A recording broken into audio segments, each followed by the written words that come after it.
भारत उठ गया एक आवाज पर, वंदे मातरम की पुकार सुन एक हो गए सब जनगण मन। भारत छोड़ो सुन अंग्रेज, इंडिया छोड़ भागे लंदन। दोस्तों, आज जब भारत अपनी आजादी के 75 वर्ष पूरे करके अपनी स्वतंत्रता का अमृत महोत्सव मना रहा है, हम सब इस ऐतिहासिक लाल किले पर जमा हैं, जहां हर साल हमारी आजादी का परचम देश के प्रधानमंत्री जी फहराते हैं। ये लाल कोट, ये रेड फोर्ट, ये सुर्ख दुर्ग आज केवल दिल्ली ही नहीं, पूरे भारत का प्रतीक बन चुका है, जहां से देश के प्रधानमंत्री पूरे मुल्क को अपने संदेश से नई राहों, नई चुनौतियों, नई दिशाओं, नए क्षितिज को छूने और जीतने का हौसला और हिम्मत देते हैं। सदियों से ये लाल किला भारत की प्रभुता का, संपन्नता का, सहिष्णुता का और कई कई संघर्षों का द्योतक रहा है। पर भारत तो इस किले, इस शहर, इस संस्कृति से भी बहुत पुराना देश है। सहस्त्राब्दियों के अपने सफर में हिंदुस्तान ने तमाम पड़ाव देखे हैं। तमाम युगों से संवर कर, निखर कर भारतीय संस्कृति धीरे धीरे समृद्ध और सबल होती रही है। आज भारत गौरव प्रदर्शनी के साथ साथ खुद लाल किला एक पृष्ठभूमि बनने जा रहा है, जिस पर आप देखेंगे भारत की महायात्रा गाथा और सुनेंगे हमारी प्यारी भारत माता, हमारी मातृभूमि की एक कहानी। तो भाई और बहनों, बच्चों और सम्मानित बुजुर्गों, तैयार हो जाइए कई हजारों सालों की एक लंबी यात्रा पर चलने के लिए। प्रस्तुत है मातृभूमि।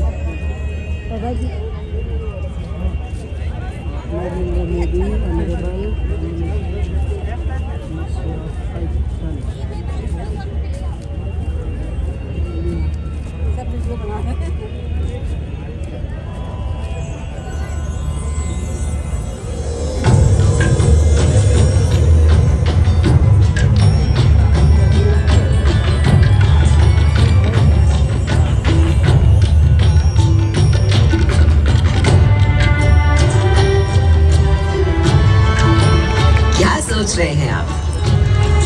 लाल किला और सुनहरी दीवार, और क्यों नहीं पत्थर की दीवार। पर हूं तो इसी देश की मिट्टी से बनी, इसी भारत भूमि से मुझे, यही तो मेरी मातृभूमि है। और आज जब पूरा भारत एक सुनहरे कल और अमृतकाल की तरफ बढ़ रहा है, तो मैं कैसे पीछे छूट सकती हूँ? आप सोच रहे होंगे एक दीवार बोल कैसे सकती है? दीवारों के तो कान होते हैं बस। और सच ये है कि आज मेरे देश के हर उस शख्स को आवाज मिली जो अब तक सिर्फ सुनने को मजबूर थे, मेरी जैसी गूंगी दीवार।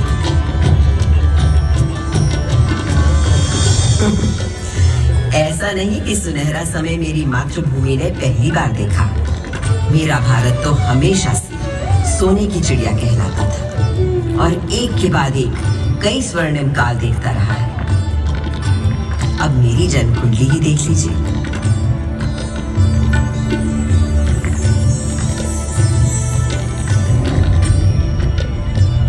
जिस सुनहरे समय में मेरा जन्म हुआ था, उस वक्त मेरे आसपास छेनी, हथौड़ी, संग तराशू, पत्थर कटों की ठक ठक ताल थी और संत कवियों के शहद से सुर उस रसधार को बहाने वाले पूरे भारत भर से अनेकों कवि थे। इन भक्त कवियों में कोई हिंदू था, कोई मुसलमान, कोई सूफी, कोई शाक्त, कोई शैव, कोई वैष्णव। सबके आराध्य अलग अलग थे, भाषा अलग, सबकी भक्ति में एक ही परमात्मा, एक ही ब्रह्म, एक ही ओंकार के दर्शन सारे देश को हो गए थे।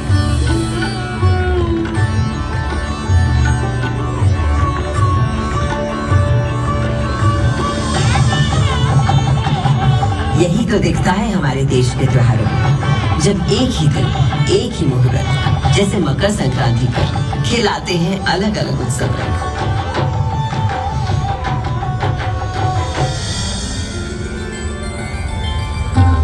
इस लाल किले को बनवाया था मुगल शहंशाह शाहजहां ने। बलुए पत्थरों से मुझे गढ़ा गया था और इस मजबूती से कि 400 साल बाद आज भी मुझे हिलाना नामुमकिन है।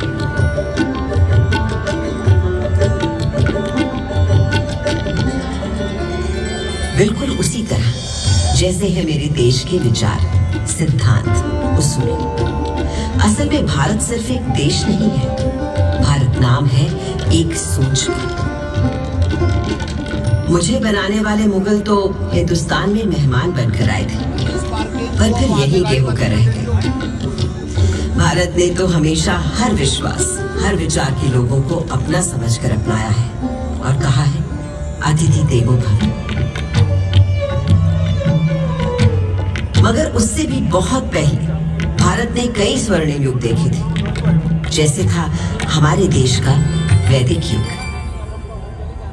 सरित सरस्वती नदी के तीर बैठे जब ऋषि मुनि गंभीर, समिधा अग्नि आहुति और यज्ञ तपस्या कर हुए सब प्रज्ञ। रचने लगे वो वेद पुराण, ऋग अथर्व यजुर और साम। शोध किए सब जीवन तत्व, खोज निकला प्रकृति का सत्व। जीवात्मा परमात्मा है एक, माया भ्रम से लगे अनेक। आत्मा अजर अमर अछेद, अनादि अनंत अखंड अभेद। वेदों को रचने वाले इन ऋषियों ने दुनिया को जीवात्मा, आत्मा, परमात्मा की जिस एक की बात हमें सिखाई थी, उसी को श्री कृष्ण ने धर्म क्षेत्र कुरुक्षेत्र की युद्ध भूमि में अर्जुन को सुनाया था। जैसे पुराने कपड़ों को उतारकर मनुष्य नए कपड़े पहन लेता है, उसी प्रकार आत्मा भी पुराने शरीर को त्याग कर नया शरीर धारण करती है। इस आत्मा को ना तो शस्त्र काट सकता है और ना आग इसे जला सकती है, ना इसे पानी भिगा सकता है और ना ही हवा उसे सुखा सकती है। तब से आज तक आत्मा की संस्कृति ही भारतीय संस्कृति की आत्मा है और ओम की ध्वनि उस परम ब्रह्म का स्वरूप।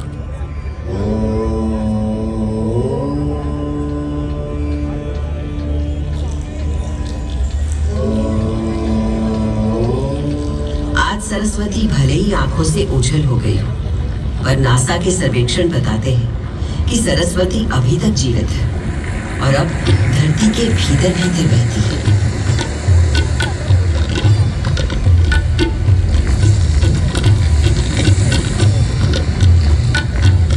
मगर मेरे देश की शुरुआत तो उस वैदिक युग से भी पहले की है।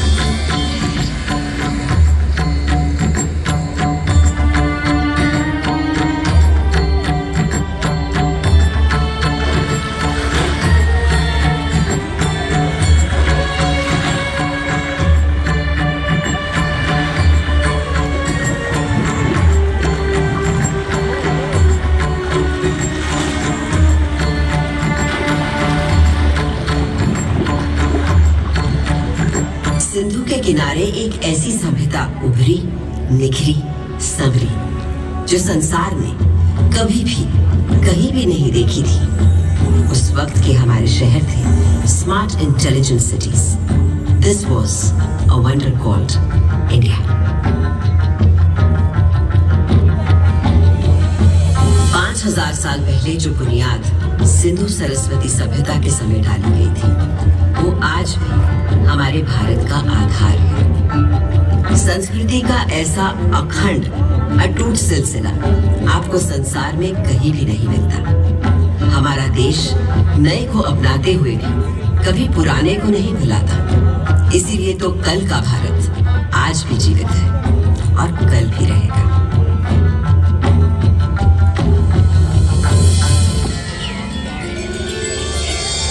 एक और बड़ी विशेषता है मेरे भारत की, सत्य की खोज। भारत नाम का अर्थ ही है भा यानी प्रकाश, और उसकी खोज में लगा हुआ व्यक्ति। प्रकाश यानी सत्य की खोज में केवल योगी, मुनि, ऋषि ही नहीं, सुख सुविधा में पले बढ़े राजा राजकुमार भी किसी से कम नहीं रहे।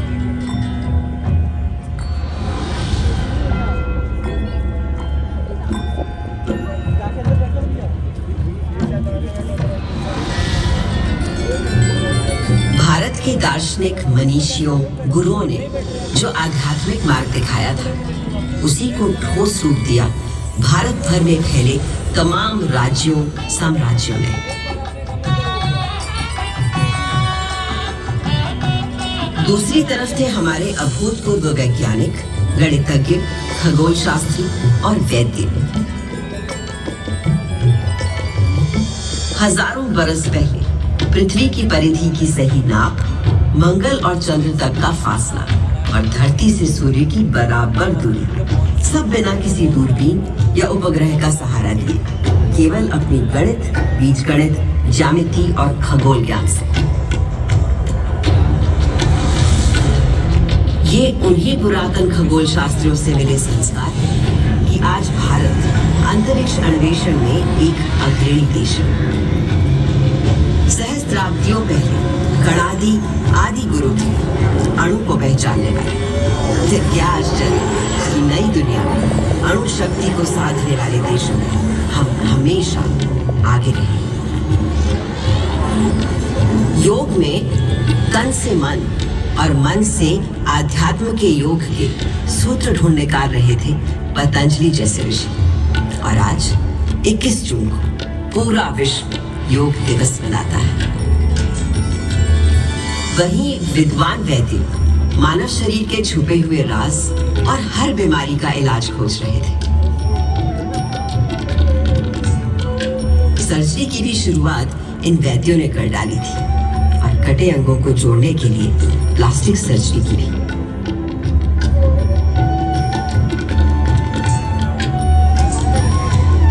इन भारतीय वैद्यों से मिली प्रेरणा ही तो है कि कोविड आने पर आत्मनिर्भर भारत ने कुछ ही महीनों में खुद बीमारी का टीका बनाकर 1 साल के अंदर टीके लगा डाले। ये दवा हमने दुनिया के और देशों को भी दी, क्योंकि मेरे देश का हमेशा से मानना रहा है वसुधैव कुटुंबकम, सारा संसार हमारा परिवार, वन वर्ल्ड वन फैमिली। तभी से भारत सोने की चिड़िया कहलाता था और यहाँ का बेहतरीन, बेशकीमती, बेमिसाल माल और हिंदुस्तानी हुनर कारीगरी के नमूने दुनिया भर में जाते और लोगों को रिझाते थे। संसार को तमाम सामान ही नहीं, षट दर्शन और 4 धर्म देने वाले भारत पर कई लोगों की बुरी नजर लगी हुई थी। मगर जब भी विदेशी हमलावरों या किसी आतताई ने मेरी मातृभूमि के मूल्यों, धर्म और संस्कृति पर हमला किया, तो माँ की लाज बचाने को मुंह तोड़ जवाब दिया भारत के जाबाजों ने। किसके नाम लो, जैसे जरा याद कीजिए मेरी दिल्ली के पृथ्वीराज चौहान का पराक्रम।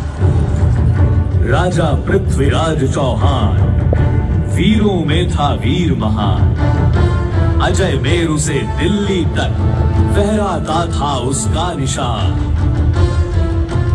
8 बार था किया पराजित जब गजनी से आया गौरी, पर था दुर्भाग्य 9वें युद्ध में टूट गई वो पक्की डोरी। हमारे राजा पृथ्वीराज चौहान को मारने से पहले क्या आप इनका शब्द भेदी बाण का कौशल नहीं देखना चाहेंगे, जब यह बंद आंखों से केवल आवाज सुनकर ही शिकार पर निशाना लगा लेते हैं। ये अंधा क्या निशाना लगाएगा? लगाएंगे महाराज पृथ्वीराज निशाना। बस आप आज्ञा तो दीजिए और दीजिए इनके हाथ में एक धनुष बाण। चलो ये तमाशा भी देख लेते हैं इस काफिर के मरने से बेहतर। दे दो इस अंधे को तीर कमान।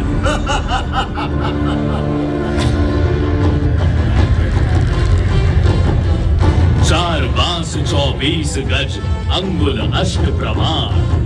दाऊ पर सुल्तान है मत चूक्यो चौहान।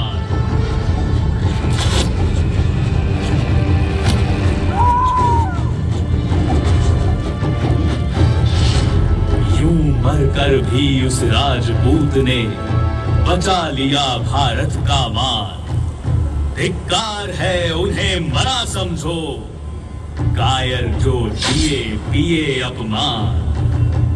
इन वीरों के बलिदानों से ही भारत है आज बना महान। भारत के दुश्मन कभी समझ ही नहीं पाए कि वो हमारे शरीर को घायल कर सकते हैं, मार सकते हैं, पर वो भारत की आत्मा को कभी नहीं मार पाएंगे। तभी तो आज जब इजिप्ट, ग्रीस, रोम, लैटिन अमेरिका की इंका, माया, फारस की अवस्था और चीन की पुरानी संस्कृतियां सब नष्ट हो चुकी है, तो केवल भारत की पुरातन संस्कृति, संस्कार, सभ्यता, धर्म, विचार, आध्यात्मिकता अभी भी जिंदा है, जावेद और जागृत है। आज भी घर की पहली रोटी गाय को दी जाती है। आज भी सुबह सुबह लोग चींटियों को आटा खिलाते हैं। हर घर आंगन पोल में चिड़ियों के लिए दाना पानी रखा जाता है। आज भी हम पेड़ों, प्रकृति, निसर्ग को किसी देवता सा पूजते हैं और नदियों को माँ मानते हैं। और ये सब तब से जब किसी ने एनवायरमेंटल बैलेंस और क्लाइमेट चेंज का नाम ही नहीं सुना था। मेरे भारत पर एक काला साया तब पड़ा जब गोरे अंग्रेजों ने छल बल से हमें अपना गुलाम बना लिया। पर ये सूरत गैरतमंद हिंदुस्तानियों को कतई कबूल नहीं थी। सन था 1857। सुनो भाइयों, कथा सुनो 57 की। कान खोलकर सुनो, कथा है क्रांति के पहले सावन की।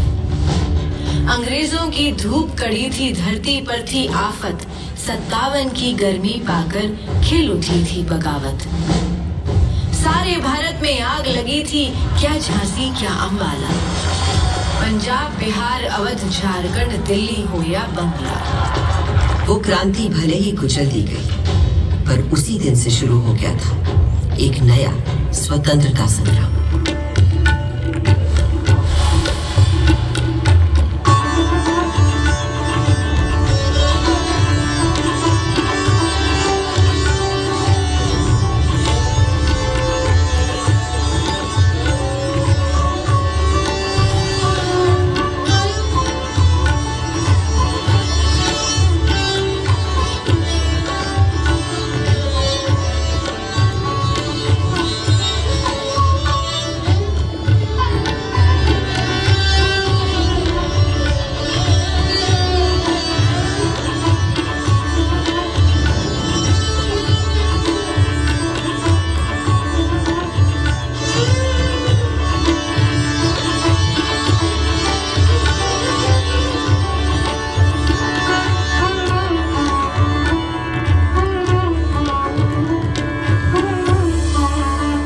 साल लंबी जंगे आजादी के बाद जब मेरे भारत ने 15 अगस्त 1947 स्वतंत्रता पाई, तो उस दिन सदियों की गुलामी के बाद मेरे लाल किले पर भी आजाद भारत का परचम लहराया गया था। उस दिन से आज तक देश के 14 प्रधानमंत्री हर वर्ष स्वतंत्रता दिवस को यहाँ आते हैं और जब देश का गौरवशाली तिरंगा फहराते हैं तो मैं गर्व से और तन जाती।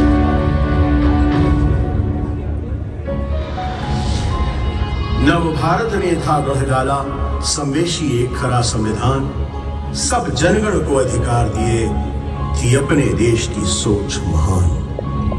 जब भूख लगी तो हरित क्रांति कर भंडारे भर गए किसान, शक्ति ऊर्जा के पूरण को पंख तोड़ गए अपने विद्वान। देश की रक्षा करने को मुस्तैद हैं अपने वीर जवान, हर सीमा पर हैं डटे खड़े, वो बर्फ पहाड़ या रेगिस्तान। जब प्यास लगी तो दूध की नदियां बहा गए अपने ग्वाले, आकाश अंतरिक्ष छूने को बढ़ चले अपने इसरो वाले। छुआ चंद्र कभी मंगल ग्रह, ऐसे हैं मंसूबे अपने। भारत है करने आज खड़ा अपने पूरे सारे सपने। इस हिंदुस्तान की छिपी शक्ति अब ये दुनिया पहचानेगी, और विश्व गुरु इस भारत को सारी ही दुनिया मानेगी।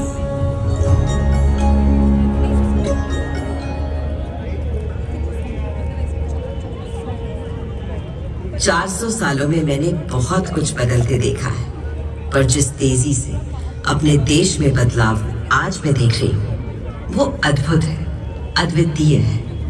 और मुझे विश्वास है भारत एक ऐसा उन्नत, विकसित, उज्ज्वलित भारत होगा जिसे शायद मैं भी पहचान नहीं पाऊंगी।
जब पुनर्जन्म हो फिर मेरा, फिर तेरी कोख से मैं जन्मूं, फिर तेरे जल से प्राण मिले, फिर तेरी हवा में सांसें, फिर से आकर इस धरती पे धम्मं शरणं के बोल सुनूं।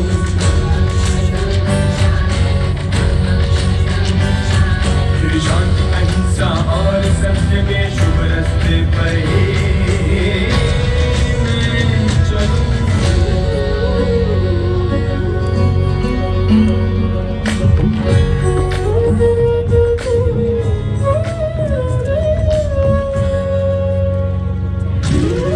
जनेगा नहीं अधिनायक हो फिर, जाए सब जय गाथा हो।